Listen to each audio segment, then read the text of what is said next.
दोस्तों, Abhishek Kumar Gupta ji YouTube channel में आपका स्वागत है। आज वैदिक सभ्यता के कुछ महत्वपूर्ण प्रश्न आप लोगों के सामने लेकर आया हूं जो विभिन्न प्रतियोगिता परीक्षाओं के लिए आवश्यक है। आइए पहले प्रश्न देखते हैं। भारतीय पटल पर आर्य लगभग कितने के बीच उभरे? तो इसका 4 ऑप्शन दिया गया है दोस्तों। आर्य भारतीय पटल पर लगभग 1500 ईसा पूर्व से 1500 BC में उभरे थे आर्य।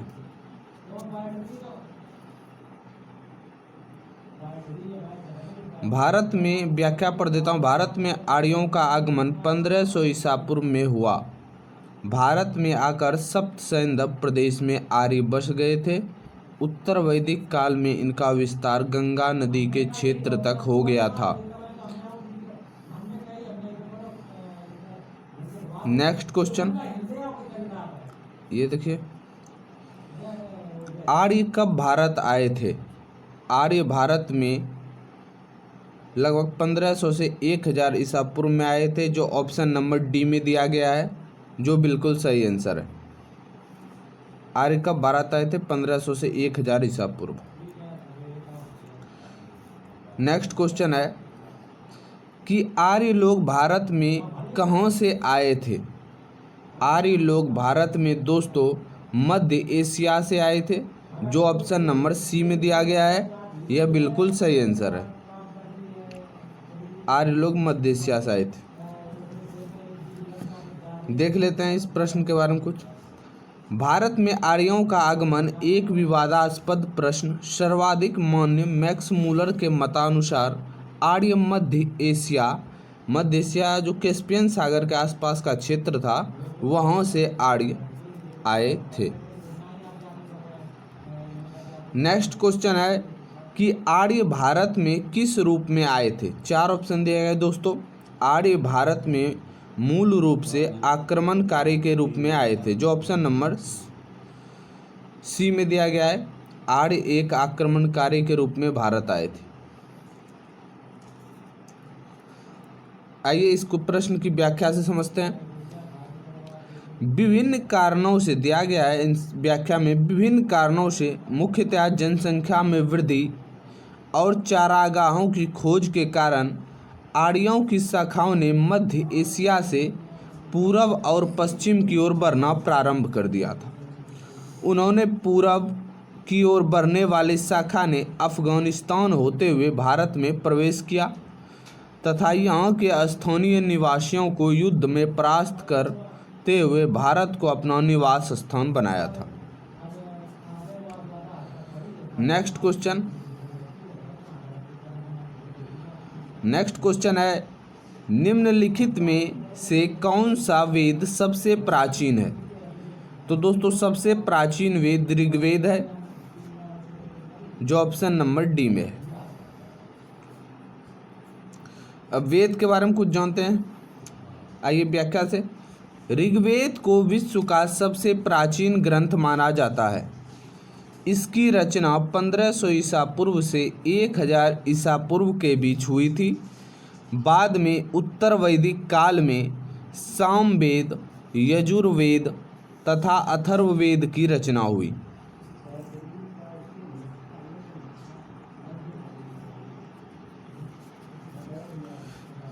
अथर्ववेद की रचना हुई। नेक्स्ट क्वेश्चन दोस्तों 6 नंबर प्रश्न पे आते हैं। प्रश्न है, ऋग्वैदिक आर्य किस भाषा का प्रयोग करते थे? तो दोस्तों ऋग्वैदिक आर्य जो 1500 ईसा पूर्व से 1000 ईसा पूर्व के बीच में आए थे मध्य एशिया से, उन्होंने संस्कृत भाषा को अपनाया था। मतलब आर्य संस्कृत बोलते थे। आर्यों की भाषा संस्कृत हो गई, जो ऑप्शन नंबर 1 में है। व्याख्या भी देखते हैं। ऋग्वैदिक आर्यों की प्रमुख भाषा संस्कृत थी। ऋग्वैदिक कालीन ग्रंथ में मुख्य रूप से संस्कृत भाषा में लिखे जाते थे उस समय। नेक्स्ट क्वेश्चन है कि ऋग्वेद में सबसे पवित्र नदी का जिक्र था, उस नदी का नाम क्या है? ऋग्वेद में सबसे पवित्र नदी सरस्वती नदी है, जो ऑप्शन नंबर 1 में है। आइए इस नदी के बारे में जानते हैं। व्याख्या से, ऋग्वेद में वर्णित सबसे पवित्र नदी सरस्वती थी। आर्य के समय इसे नदियों में श्रेष्ठ नदी तमा कहा जाता था एवं नदियों की माता सिंधु माता के नाम से सरस्वती नदी को भी जाना जाता था। यद्यपि आर्यों की सबसे प्रमुख नदी सिंधु थी, जिसका ऋग्वेद में सर्वाधिक बार उल्लेख या वर्णन किया गया है। नदी तमा के नाम से सरस्वती को, सिंधु माता के नाम से सरस्वती को, और आर्यों की सबसे प्रमुख नदी कौन थी दोस्तों? सिंधु नदी, जिसका उल्लेख ऋग्वेद में सर्वाधिक बार किया गया है। नेक्स्ट क्वेश्चन है, शास्त्रीय संगीत के सिद्धांत की विवेचना की गई है। तो दोस्तों, संगीत का वेद सामवेद है, उसी में शास्त्रीय संगीत के समस्त गुणों का वर्णन किया गया है, जो ऑप्शन नंबर डी में है। तो शास्त्रीय संगीत का वेद सामवेद हो गया, ऑप्शन नंबर डी में है। व्याख्या से समझते हैं। भारतीय शास्त्रीय संगीत के सिद्धांत की विवेचना सामवेद में की गई है। इसमें अधिकांश मंत्र ऋग्वेद से ही लिए गए हैं और उनका उच्चारण विशेष प्रकार के यज्ञ के अवसर पर गाते हुए किया जाता था। ऋग्वेद के मंत्रों का उच्चारण करने वाले ब्राह्मण को उद्गाता कहा जाता था या उद्गातु।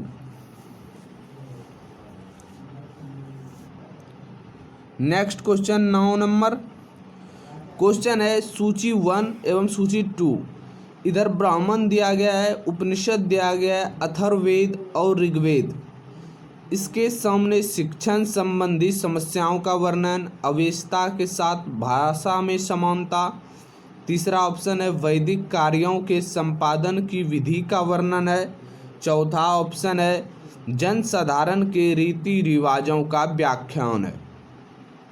तो दोस्तों, जैसे उस समय ब्राह्मण क्या करता था, ये दिया गया प्रश्न में। तो ब्राह्मण जब भी करेगा तो वैदिक कार्यों के संपादन की विधि का वर्णन, जो ऑप्शन नंबर सी में है। ऑप्शन नंबर बी में मिल रहा है, यहाँ पे देखिए। उसके बाद उपनिषद का संबंध शिक्षण संबंधी समस्याओं का वर्णन करना था। अथर्ववेद का काम जनसाधारण के रीति रिवाजों, अंधविश्वासों, विश्वासों का व्याख्या करता था और ऋग्वेद अवेस्ता के साथ भाषा में समानता लाता था, जो ऑप्शन नंबर बी में है। ये देखिए व्याख्या, ब्राह्मण ग्रंथों में वैदिक यज्ञों के कार्यों के संदर्भ में विधि का वर्णन मिलता है। उपनिषदों में शिक्षण संबंधी समस्याओं का वर्णन किया गया है। अथर्ववेद में जनसाधारण के रीति रिवाजों जैसे जादू टोना, चिकित्सा इत्यादि संबंधी जानकारियाँ प्राप्त होती है। ऋग्वेद की तुलना अवेस्ता से की जाती है। नेक्स्ट क्वेश्चन है दोस्तों, क्वेश्चन है वैदिक युग के लोगों द्वारा सर्वप्रथम किस धातु का प्रयोग किया गया था? वैदिक युग के लोगों द्वारा सर्वप्रथम किस धातु का प्रयोग किया गया था? तो वह धातु थी तांबा।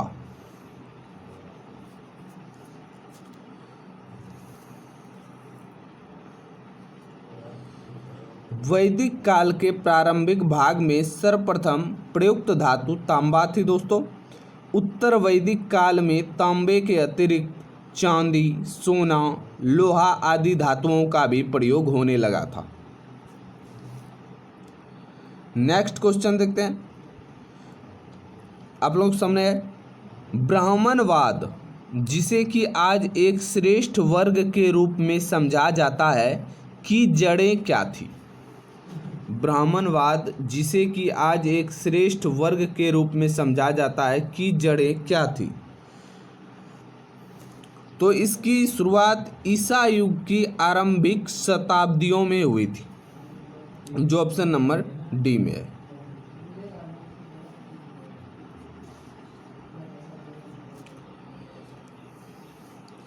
अब इसकी व्याख्या से समझते हैं। ईसा युग वाला व्याख्या है, उत्तर वैदिक काल में वर्ण व्यवस्था के कठोर न होने के कारण इस समय इसकी जड़ें नहीं पनप पाई थी।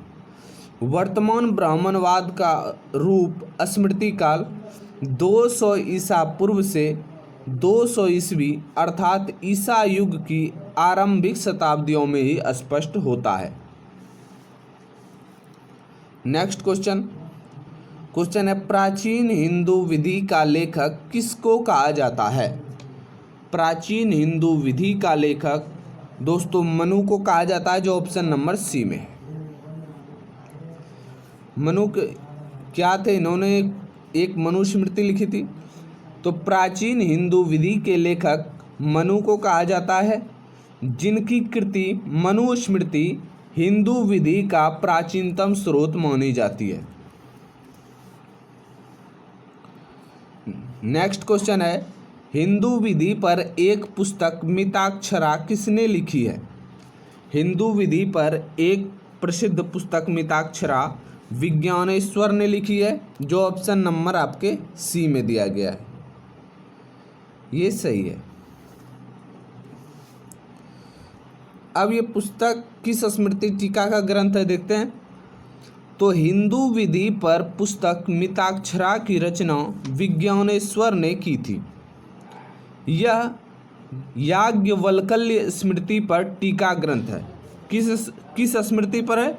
याज्ञवल्क्य स्मृति पर। याज्ञवल्क्य स्मृति पर टीका विश्वरूप व अपराक ने भी लिखा था। फिर से नाम बोल रहा हूं इनके कि याज्ञवल्क्य स्मृति पर टीका विश्वरूप व अपराक ने भी लिखा था।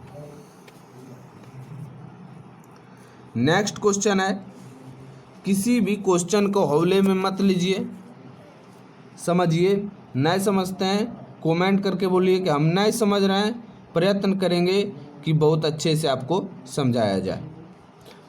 क्वेश्चन है, वैदिक युग में, अब इस चारों ऑप्शन को हमें पढ़ना पड़ेगा, पढ़ते हैं। वैदिक युग में ऑप्शन एक है कि बहुविवाह प्रथा अज्ञात थी। ऑप्शन बी में है बाल विवाह प्रमुख था। ऑप्शन सी में है विधवा पुनर्विवाह कर सकती थी। ऑप्शन डी में है अनुलोम विवाह स्वीकृत था। तो इसका सही आंसर है दोस्तों, वैदिक युग में अनुलोम विवाह स्वीकृत था, जो ऑप्शन नंबर डी में दिया गया है। ये सही आंसर है। अभी विवाह के बारे में जान लेते हैं। तो वैदिक युग में जो अनुलोम विवाह में क्या होता था? उच्च वर्ण का पुरुष कनिष्ठ वर्ण की स्त्री से विवाह करता था। वैदिक युग के आरंभ में वर्ण व्यवस्था ज़्यादा कठोर नहीं थी, इसी कारण समाज में ही अनुलोम विवाह स्वीकृत किया जाता था। एक बार फिर से, अनुलोम विवाह में उच्च वर्ण का पुरुष कनिष्ठ वर्ण की स्त्री से विवाह करता था। वैदिक युग के आरंभ में वर्ण व्यवस्था ज़्यादा कठोर नहीं थी, इसी कारण समाज में अनुलोम विवाह स्वीकृत था। नेक्स्ट है क्वेश्चन है कि वह सही तिथि क्रम क्या है जिसमें निम्नलिखित ने भारत पर आक्रमण किया था? तो पहला में है हून, दूसरे में है कुषाण, तीसरे में है आर्य, चौथा में है यूनानी, जिसे हिंद यूनानी के नाम से भी जाना जाता है। तो दोस्तों आप जानते होंगे कि सबसे पहले भारत में आर्य आए थे, उसके बाद हिंद यूनानी आए, उसके बाद कुषाण आए, उसके बाद हून आए।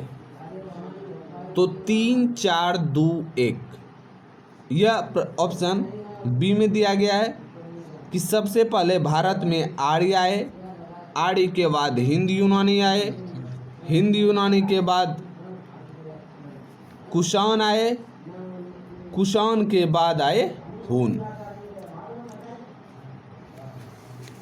ये रहा आपका आंसर। क्रम भी लिख देता हूं। सबसे पहले भारत में आर्य आए, आर्य। आर्य के बाद आए यूनानी,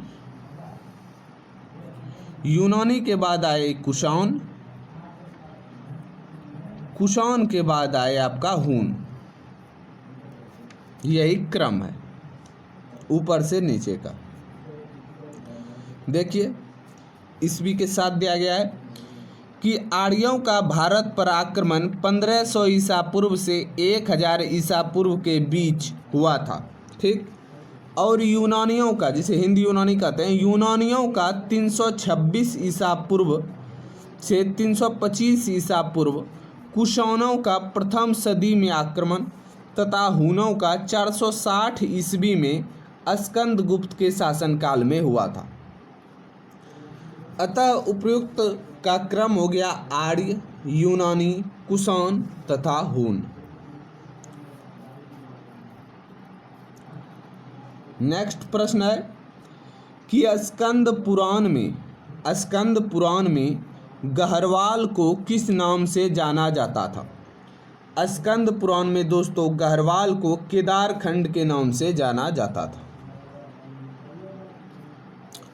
ऑप्शन नंबर 1 में है जो सही है। अब ये केदारखंड कहाँ है, आइए जानते हैं। स्कंद पुराण में गहरवाल को केदारखंड और कुमाऊं को मानस खंड कहा गया है। समस्त प्राचीन साहित्य में गहरवाल कुमाऊं को सम्मिलित रूप से, एक बार समझिए, गहरवाल और कुमाऊं को सम्मिलित रूप से ही उत्तराखंड कहा गया है।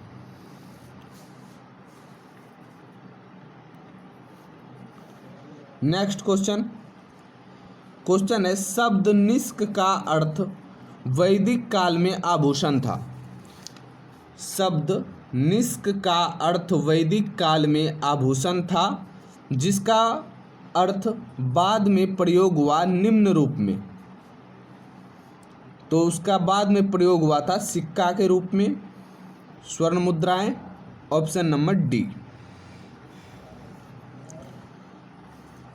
व्याख्या भी वही दिया है कि निष्क शब्द का प्रयोग प्रारंभिक रूप से वैदिक काल में हार जैसे किसी स्वर्णाभूषण के लिए होता था। बाद में इनका प्रयोग सिक्का के संदर्भ में किया जाने लगा। नेक्स्ट क्वेश्चन देखते हैं। क्वेश्चन है ऋग्वेद में वर्णित देवताओं में सबसे प्रमुख देवता कौन थे। तो दोस्तों ऋग्वेद में वर्णित सभी देवताओं में सबसे प्रमुख देवता इंद्र थे, जो ऑप्शन नंबर 1 में दिया गया है। इसी प्रश्न में है किस देवता के लिए ऋग्वेद में पुरंदर शब्द का प्रयोग हुआ है। तो आंसर आपका हो जाएगा इंद्र, इंद्र देवता के लिए।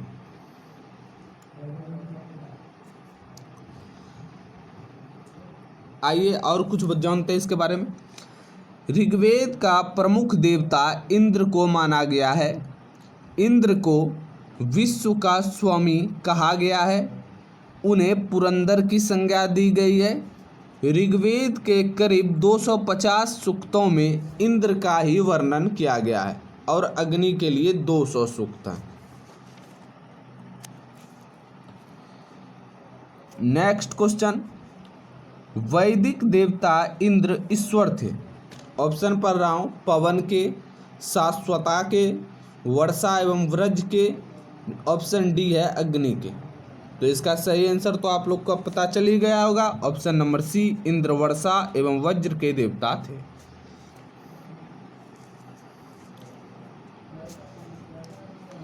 वैदिक देवता इंद्र को वर्षा का देवता कहा गया है, जिनका प्रिय अस्त्र वज्र था। नेक्स्ट क्वेश्चन है ऋग्वेद का प्रमुख देव तत्व कौन है। ऋग्वेद का प्रमुख देव तत्व कौन है। तो ऋग्वेद का प्रमुख देवता अग्नि है, जो ऑप्शन नंबर बी में।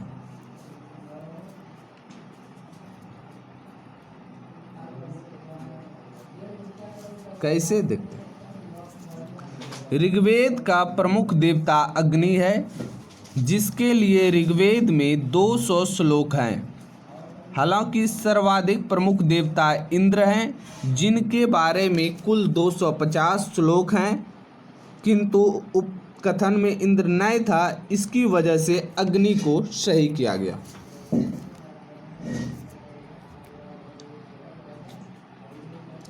नेक्स्ट क्वेश्चन है कि भारत के प्रतीक चिन्ह की आधार पट्टी पर अंकित शब्द सत्यमेव जयते किससे लिए गए हैं? तो ये दोस्तों सत्यमेव जयते जो भारत के प्रतीक चिन्ह पर अंकित है, यह मुंडकोपनिषद से लिया गया है, जो ऑप्शन नंबर डी में है।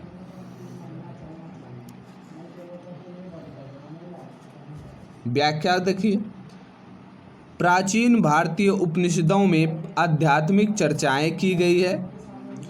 मुंडकोपनिषद में सत्य के महत्व को बताने के लिए सत्यमेव जयते शब्द का प्रयोग किया गया है।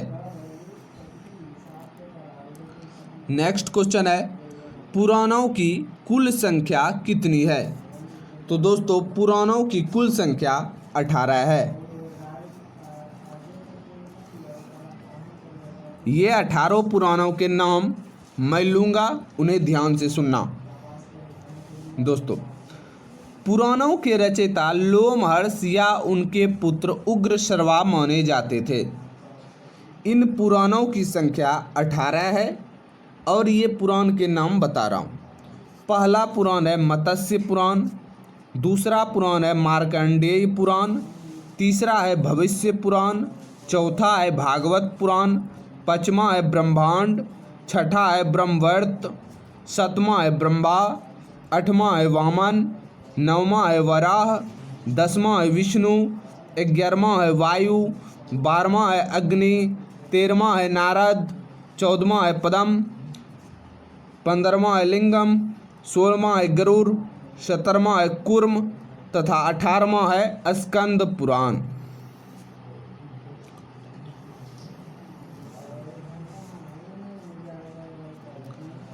नेक्स्ट क्वेश्चन देखिए, गायत्री मंत्र का सर्वप्रथम उल्लेख कहाँ मिलता है? तो दोस्तों गायत्री मंत्र की रचना विश्वामित्र ने की थी और इनका उल्लेख ऋग्वेद में मिलता है, जो ऑप्शन नंबर 1 में है।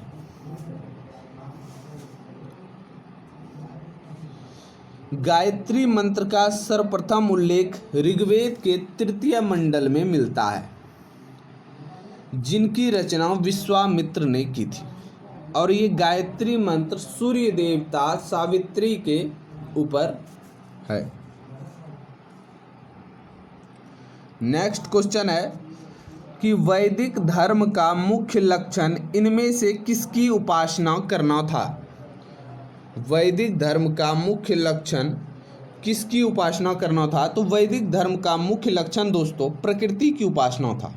प्रकृति, अब ये प्रकृति क्या थी? देखिए, वैदिक धर्म का मुख्य लक्षण प्रकृति की उपासना थी। आर्यों ने प्रकृति की रहस्यमय शक्तियों से प्रभावित होकर उन्हें दिव्य स्वरूप प्रदान किया तथा इन शक्तियों की देवताओं के रूप में स्तुति की। कहीं कहीं देवता का नाम वही है जो उस प्राकृतिक क्रिया का है जिसका कि वह देवता प्रतिनिधित्व करता है। आइए नेक्स्ट क्वेश्चन देखते हैं। क्वेश्चन है, ऋग्वैदिक काल से पूर्व आर्यों का मुख्य व्यवसाय क्या था? ऋग्वैदिक काल से पूर्व आर्यों का मुख्य व्यवसाय क्या था? तो दोस्तों ऋग्वैदिक काल से पूर्व आर्य का मुख्य व्यवसाय पशुपालन था, ऑप्शन नंबर बी में। आइए देखते हैं कि ऋग्वेद में कृषि का उल्लेख कितनी बार हुआ था, जिससे पशु के बारे में चर्चा की गई। ऋग्वैदिक काल से पूर्व आर्यों का मुख्य व्यवसाय पशुपालन था। ऋग्वेद में पशुधन एवं गाय पर विशेष चर्चा की गई है। ऋग्वेद में कृषि का उल्लेख 24 बार हुआ है बाद में उत्तर वैदिक काल में कृषि आर्यों का मुख्य व्यवसाय हो गया। एक बहुत इंपॉर्टेंट क्वेश्चन है कि ऋग्वेद में कृषि का उल्लेख कितनी बार हुआ है? 24 बार। 24 बार कृषि, ये याद रखिए। नेक्स्ट क्वेश्चन है चार आश्रम निम्नलिखित से संबंधित है। ये चारों ऑप्शन हम पढ़ रहे हैं। देखिए, पहला ऑप्शन दिया गया है जीवन के चरणों से। चार आश्रम निम्नलिखित से संबंधित है। पहला ऑप्शन है जीवन के चरणों से। ऑप्शन नंबर 2 है जाति से।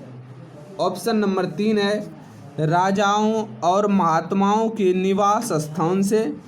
और लास्ट ऑप्शन है आर्य समाज के धार्मिक और पूजनीय स्थल से। तो इसका सही आंसर हो गया कि चार आश्रम जीवन के चरण से संबंधित है। अब वो कौन कौन से चरण हैं, आइए देखते हैं। और ये आश्रम क्या है, देखिए। प्राचीन काल में जीवन को 100 वर्ष का मानकर 25-25 वर्ष के 4 चरणों में विभाजित किया गया था और प्रत्येक चरण को आश्रम की संज्ञा दी गई थी। जैसे मान लीजिए कि ब्रह्मचर्य, किसी भी आदमी को ब्रह्मचर्य कब तक धारण करना चाहिए?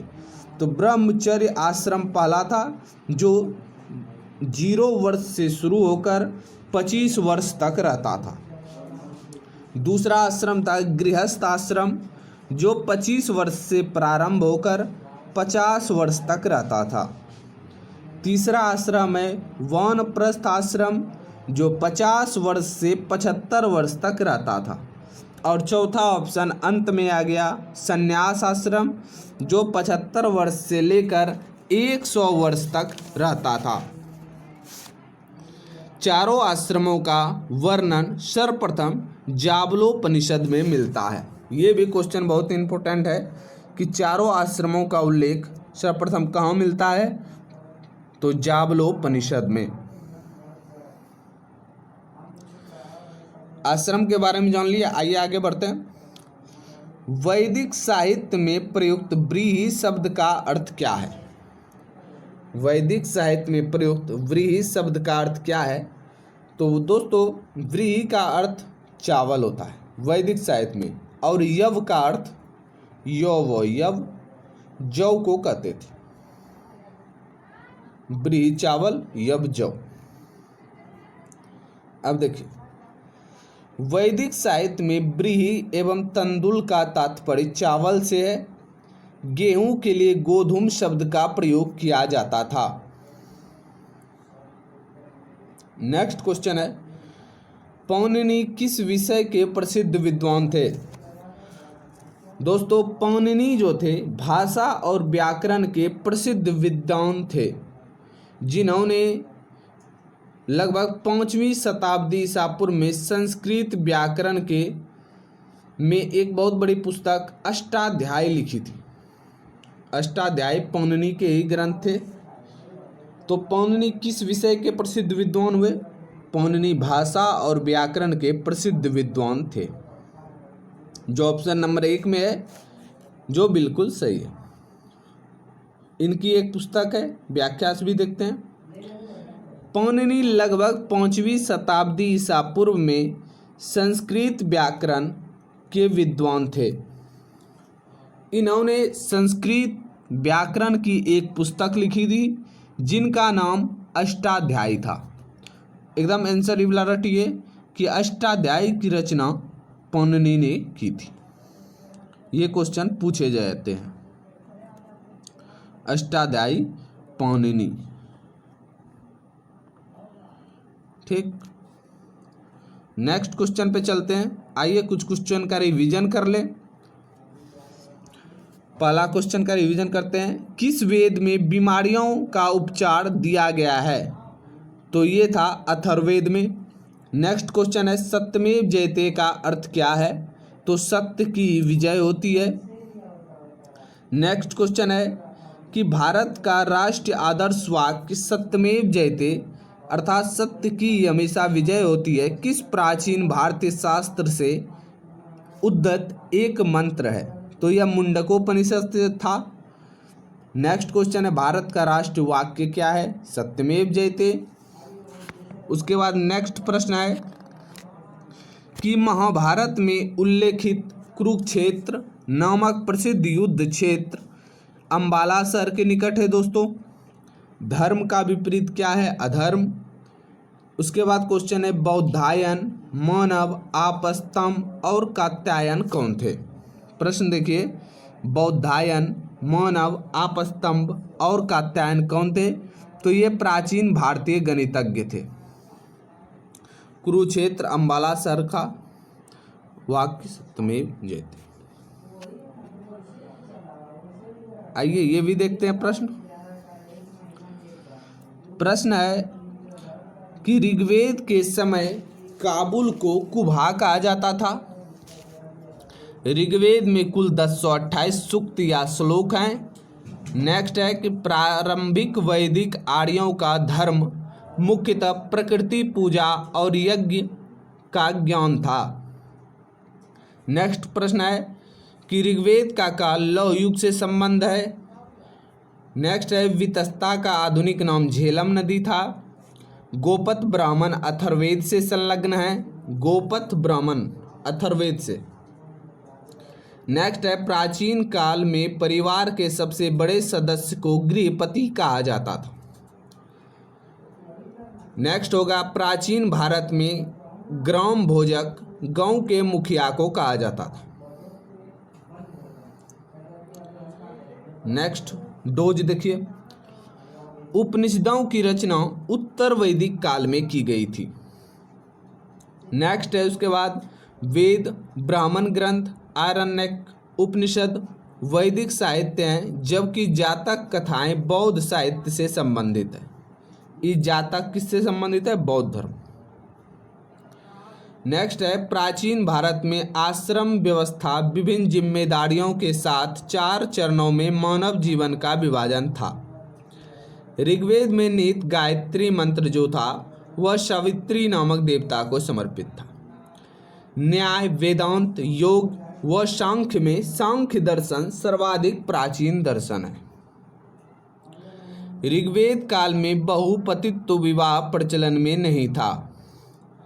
ऐतरेय, विजासेना, कृष्णा, कर्णमृत में ऐतरेय एक उपनिषद है। नेक्स्ट है कि संसार ईश्वर है और ईश्वर मेरी आत्मा। यह उपनिषद में कहा गया है कि संसार ईश्वर है और ईश्वर मेरी आत्मा। नेक्स्ट प्रश्न है कि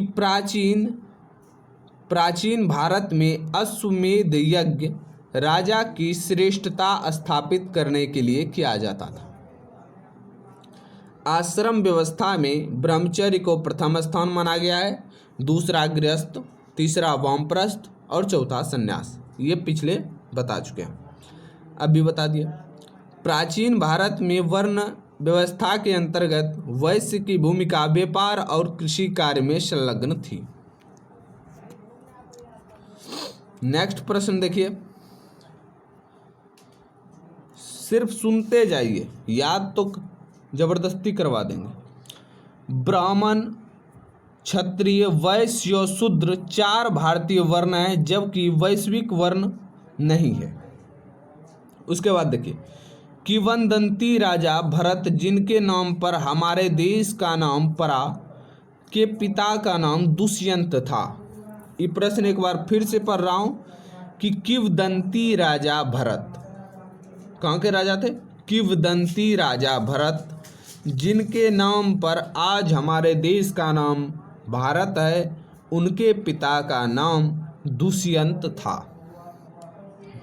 नेक्स्ट प्रश्न है कि भारतीय दर्शन मीमांसा के संस्थापक जैमिनी को माना जाता है।